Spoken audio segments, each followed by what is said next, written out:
Chapitre 13. Les 100 jours. Monsieur Noirtier était un bon prophète, et les choses marchèrent vite comme il l'avait dit.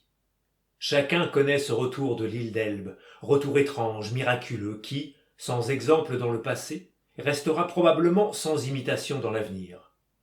Louis XVIII n'essaya que faiblement de parer ce coup si rude.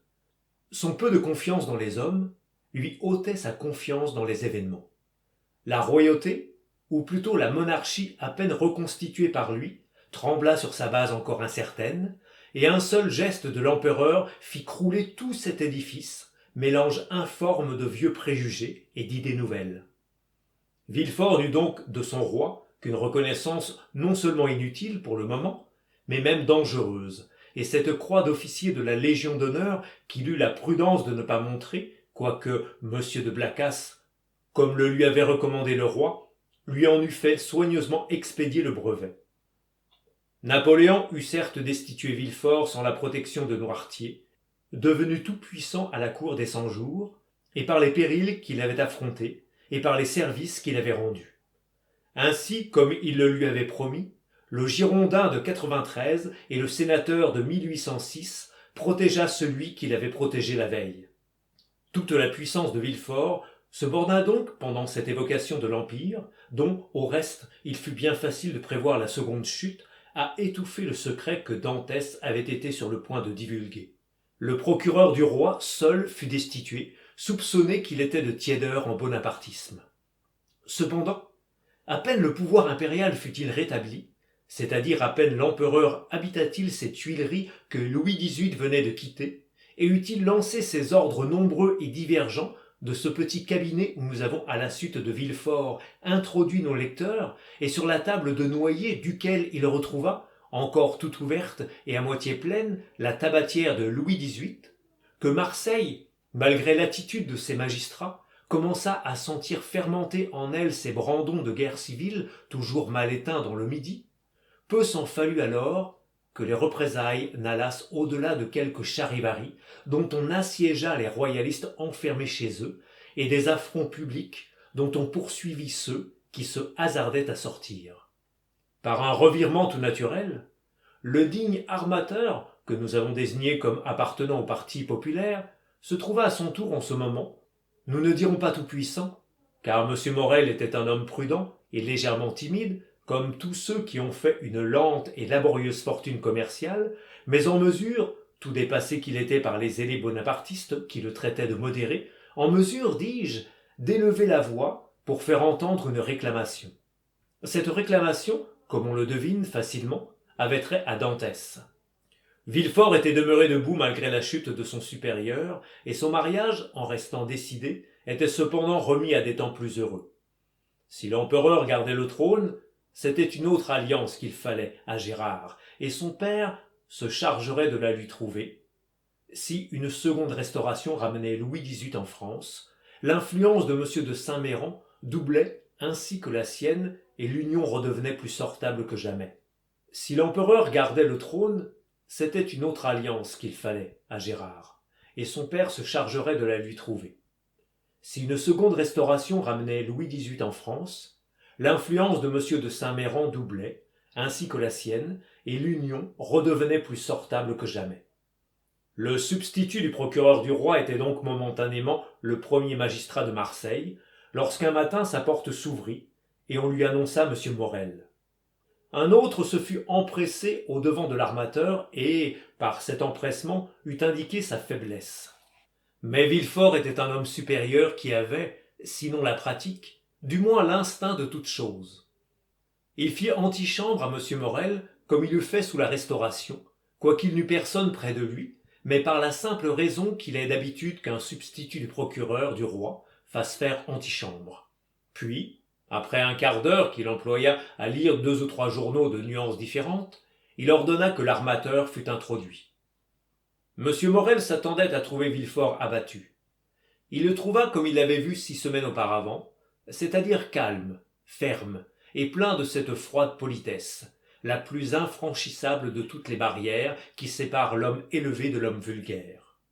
Il avait pénétré dans le cabinet de Villefort, convaincu que le magistrat allait trembler à sa vue, et c'était lui, tout au contraire, qui se trouvait tout frissonnant et tout ému devant ce personnage interrogateur qui l'attendait, le coude appuyé sur son bureau et le menton appuyé sur sa main.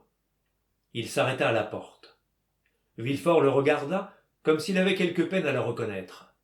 Enfin, après quelques secondes d'examen et de silence, pendant lesquelles le digne armateur tournait et retournait son chapeau entre ses mains, « Monsieur Morel, je crois, dit Villefort. « Oui, monsieur, moi-même, répondit l'armateur. « Approchez-vous donc, continua le magistrat en faisant de la main un signe protecteur, et dites-moi à quelles circonstances je dois l'honneur de votre visite. » Ne vous en doutez-vous point, monsieur demanda Morel. Non, pas le moins du monde, ce qui n'empêche pas que je sois tout disposé à vous être agréable, si la chose était en mon pouvoir. La chose dépend entièrement de vous, monsieur, dit Morel. Expliquez-vous donc alors. Monsieur, continua l'armateur, reprenant son assurance à mesure qu'il parlait, et affermi d'ailleurs par la justice de sa cause et la netteté de sa position. Vous vous rappelez que, quelques jours avant qu'on apprit le débarquement de Sa Majesté l'Empereur, j'étais venu réclamer votre indulgence pour un malheureux jeune homme, un marin, second à bord de mon brick. Il était accusé, si vous vous le rappelez, de relations avec l'île d'Elbe. Ces relations, qui étaient un crime à cette époque, sont aujourd'hui des titres de faveur. Vous serviez Louis XVIII alors, et ne l'avez pas ménagé, monsieur. C'était votre devoir. Aujourd'hui, vous servez Napoléon, et vous devez le protéger. C'est votre devoir encore. Je viens donc vous demander ce qu'il est devenu. Villefort fit un violent effort sur lui-même. « Le nom de cet homme » demanda-t-il. « Ayez la bonté de me dire son nom. »« Edmond Dantès. » Évidemment, Villefort eût autant aimé, dans un duel, essuyer le feu de son adversaire à 25 pas, que d'entendre prononcer ainsi ce nom à bout portant. Cependant, il ne sourcilla point. De cette façon, se dit en lui-même Villefort, on ne pourra point m'accuser d'avoir fait de l'arrestation de ce jeune homme une question purement personnelle. Dantès, répéta-t-il. Edmond Dantès, dites-vous? Oui, monsieur. Villefort ouvrit alors un gros registre placé dans un casier voisin, recourut à une table, de la table passa à des dossiers, et, se tournant vers l'armateur, « Êtes-vous bien sûr de ne pas vous tromper, monsieur ?» lui dit-il, de l'air le plus naturel. Si Morel eût été un homme plus fin ou mieux éclairé sur cette affaire, il eût trouvé bizarre que le substitut du procureur du roi daignât lui répondre sur ces matières complètement étrangères à son ressort. Et il se fût demandé pourquoi Villefort ne le renvoyait point au registre d'écrou, au gouverneur de prison, au préfet du département. Mais Morel, cherchant en vain la crainte dans Villefort, n'y vit plus du moment où toute crainte paraissait absente que de la condescendance. Villefort avait rencontré juste. « Non, monsieur, dit Morel, je ne me trompe pas. D'ailleurs, je connais le pauvre garçon depuis 10 ans, et il est à mon service depuis 4. Je vins, vous en souvenez-vous, il y a 6 semaines, vous prier d'être clément, comme je viens aujourd'hui vous prier d'être juste pour le pauvre garçon. Vous me reçûtes, même assez mal, et me répondîtes en homme mécontent. Ah, c'est ce que les royalistes étaient durs aux bonapartistes en ce temps-là. Monsieur, répondit Villefort, arrivant à la parade avec sa prestesse et son sang-froid ordinaire, j'étais royaliste alors que je croyais les Bourbons non seulement les héritiers légitimes du trône, mais encore les élus de la nation. Mais le retour miraculeux dont nous venons d'être témoins m'a prouvé que je me trompais. Le génie de Napoléon a vaincu. Le monarque légitime est le monarque aimé. À la bonne heure, s'écria Morel avec sa bonne grosse franchise. Vous me faites plaisir de me parler ainsi, et j'en augure bien pour le sort d'Edmond. Attendez donc, reprit Villefort, en feuilletant un nouveau registre. J'y suis. C'est un marin, n'est-ce pas, qui épousait une Catalane. Oui, oui. Oh, je me rappelle maintenant. La chose était très grave. Comment cela? Vous savez qu'en sortant de chez moi, il avait été conduit aux prisons du palais de justice. Oui. Eh bien? Eh bien, j'ai fait mon rapport à Paris. J'ai envoyé les papiers trouvés sur lui. C'était mon devoir, que voulez-vous? Et 8 jours après son arrestation, le prisonnier fut enlevé. Enlevé? S'écria Morel. Mais qu'a-t-on pu faire de ce pauvre garçon? Oh, rassurez-vous. Il aura été transporté à Fenestrelle, à Pignerol, aux îles Sainte-Marguerite, ce que l'on appelle dépaysé en termes d'administration. Et un beau matin, vous allez le voir revenir prendre le commandement de son navire. Mais qu'il vienne quand il voudra. Sa place lui sera gardée. Mais comment n'est-il pas déjà revenu?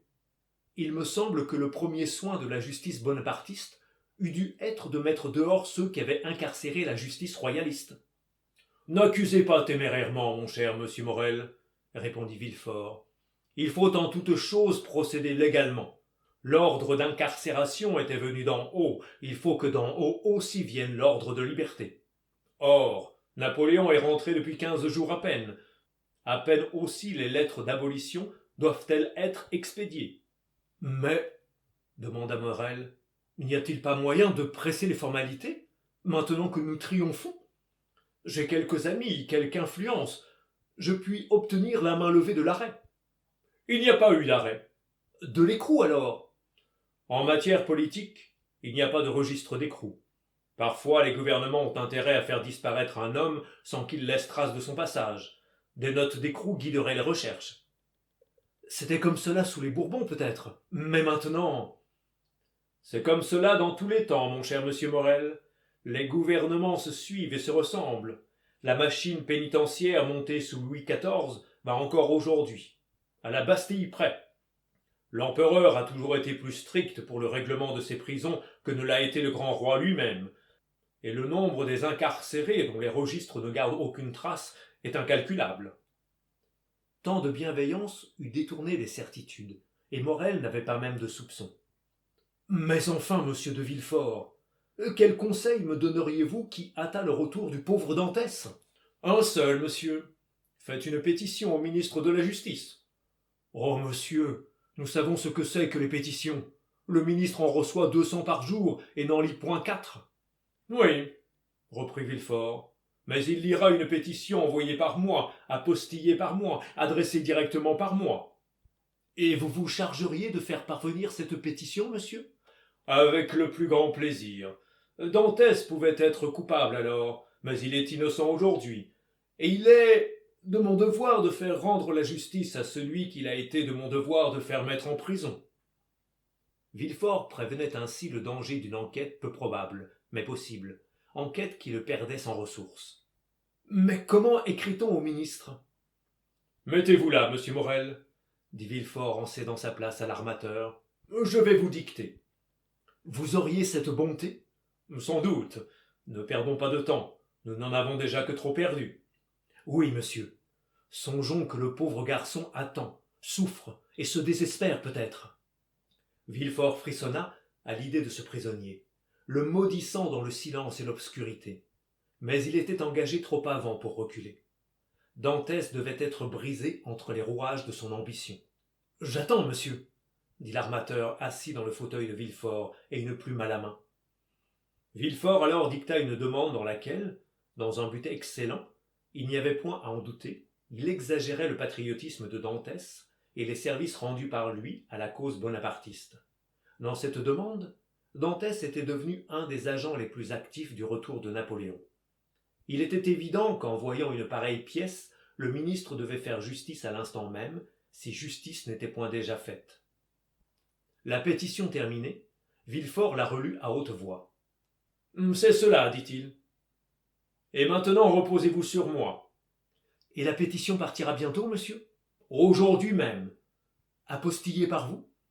La meilleure apostille que je puisse mettre, monsieur, est de certifier véritable tout ce que vous dites dans cette demande. Et Villefort s'assit à son tour, et sur un coin de la pétition, appliqua son certificat. Maintenant, monsieur, que faut-il faire? Demanda Morel. Attendre. Je réponds de tout. Cette assurance rendit l'espoir à Morel. Il quitta le substitut du procureur du roi, enchanté de lui, et alla annoncer au vieux père de Dantès qu'il ne tarderait pas à revoir son fils. Quant à Villefort, au lieu de l'envoyer à Paris, il conserva précieusement entre ses mains cette demande qui, pour sauver Dantès dans le présent, le compromettrait si effroyablement dans l'avenir, en supposant une chose que l'aspect de l'Europe et la tournure des événements permettaient déjà de supposer, c'est-à-dire une seconde restauration. Dantès demeura donc prisonnier. Perdu dans les profondeurs de son cachot, il n'entendit point le bruit formidable de la chute du trône de Louis XVIII et celui, plus épouvantable encore, de l'écroulement de l'Empire. Mais Villefort, lui, avait tout suivi d'un œil vigilant, tout écouté d'une oreille attentive. 2 fois, pendant cette courte apparition impériale que l'on appela les 100 jours, Morrel était revenu à la charge, insistant toujours pour la liberté de Dantès, et à chaque fois, Villefort l'avait calmé par des promesses et des espérances. Enfin, Waterloo arriva. Morrel ne reparut pas chez Villefort. L'armateur avait fait pour son jeune ami tout ce qu'il était humainement possible de faire. Essayer de nouvelles tentatives sous cette seconde restauration était se compromettre inutilement. Louis XVIII remonta sur le trône. Villefort, pour qui Marseille était plein de souvenirs devenus pour lui des remords, demanda et obtint la place de procureur du roi, vacante à Toulouse. 15 jours après son installation dans sa nouvelle résidence, il épousa mademoiselle Renée de Saint-Méran, dont le père était mieux en cour que jamais. Voilà comment Dantès, pendant les 100 jours et après Waterloo, demeura sous les verrous, oublié, sinon des hommes, au moins de Dieu. Danglars comprit toute la portée du coup dont il avait frappé Dantès en voyant revenir Napoléon en France. Sa dénonciation avait touché juste, et comme tous les hommes d'une certaine portée pour le crime et d'une moyenne intelligence pour la vie ordinaire, il appela cette coïncidence bizarre un décret de la Providence. Mais quand Napoléon fut de retour à Paris, et que sa voix retentit de nouveau, impérieuse et puissante, Danglars eut peur. À chaque instant, il s'attendit à voir reparaître Dantès. Dantès sachant tout, Dantès menaçant et fort pour toutes les vengeances. Alors il manifesta à M. Morrel le désir de quitter le service de mer et se fit recommander par lui à un négociant espagnol, chez lequel il entra comme commis d'ordre vers la fin de mars, c'est-à-dire 10 ou 12 jours après la rentrée de Napoléon aux Tuileries. Il partit donc pour Madrid, et l'on n'entendit plus parler de lui. Fernand, lui, ne comprit rien. Dantès était absent, c'était tout ce qu'il lui fallait. Qu'était-il devenu? Il ne chercha point à le savoir.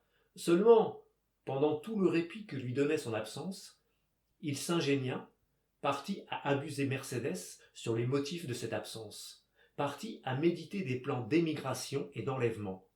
De temps en temps aussi, et c'étaient les heures sombres de sa vie, il s'asseyait sur la pointe du cap Faro, de cet endroit où l'on distingue à la fois Marseille et le village des Catalans, regardant, triste et immobile comme un oiseau de proie, s'il ne verrait point, par l'une de ces 2 routes, revenir le beau jeune homme, à la démarche libre, à la tête haute, qui, pour lui aussi, était devenu le message d'une rude vengeance. Alors le dessein de Fernand était arrêté. Il cassait la tête de Dantès d'un coup de fusil et se tuait après, se disait-il à lui-même, pour colorer son assassinat. Mais Fernand s'abusait. Cet homme-là ne se fut jamais tué, car il espérait toujours. Sur ces entrefaites, et parmi tant de fluctuations douloureuses, l'Empire appela un dernier banc de soldats, et tout ce qu'il y avait d'hommes en état de porter les armes s'élança hors de France à la voix retentissante de l'empereur. Fernand partit comme les autres, quittant sa cabane et Mercédès, et rongé de cette sombre et terrible pensée que derrière lui peut-être, son rival allait revenir et épouser celle qu'il aimait.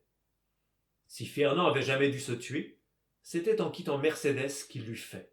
Ses intentions pour Mercédès, la pitié qu'il paraissait donner à son malheur, le soin qu'il prenait d'aller au-devant de ses moindres désirs, avaient produit l'effet que produisent toujours sur les cœurs généreux les apparences du dévouement. Mercédès avait toujours aimé Fernand d'amitié. Son amitié s'augmenta pour lui d'un nouveau sentiment, la reconnaissance. « Mon frère, dit-elle, en attachant le sac du conscrit sur les épaules du Catalan.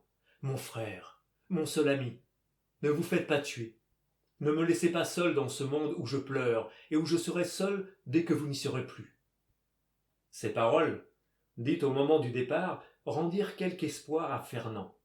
Si Dantès ne revenait pas, Mercédès pourrait donc un jour être à lui. Mercédès resta seule sur cette terre nue, qui ne lui avait jamais paru si aride, et avec la mer immense pour horizon. Toute baignée de pleurs, comme cette folle dont on nous raconte la douloureuse histoire, on la voyait errer sans cesse autour du petit village des Catalans, tantôt s'arrêtant sous le soleil ardent du midi, debout, immobile, muette comme une statue, et regardant Marseille. Tantôt assise au bord du rivage, écoutant ce gémissement de la mer, éternel comme sa douleur, et se demandant sans cesse s'il ne valait pas mieux se pencher en avant, se laisser aller à son propre poids, ouvrir l'abîme et s'y engloutir, que de souffrir ainsi toutes ces cruelles alternatives d'une attente sans espérance. Ce ne fut pas le courage qui manqua à Mercédès pour accomplir ce projet. Ce fut la religion qui lui vint en aide et qui la sauva du suicide. Caderousse fut appelé comme Fernand. Seulement, comme il avait 8 ans de plus que le Catalan, et qu'il était marié, il ne fit partie que du 3e banc, et fut envoyé sur les côtes. Le vieux Dantès, qui n'était plus soutenu que par l'espoir, perdit l'espoir à la chute de l'empereur. 5 mois jour pour jour, après avoir été séparé de son fils, et presque à la même heure où il avait été arrêté, il rendit le dernier soupir entre les bras de Mercédès. M. Morel pourvut à tous les frais de son enterrement, et paya les pauvres petites dettes que le vieillard avait faites pendant sa maladie. Il y avait plus que de la bienfaisance à agir ainsi. Il y avait du courage. Le Midi était en feu, et secourir, même à son lit de mort, le père d'un bonapartiste aussi dangereux que Dantès, était un crime.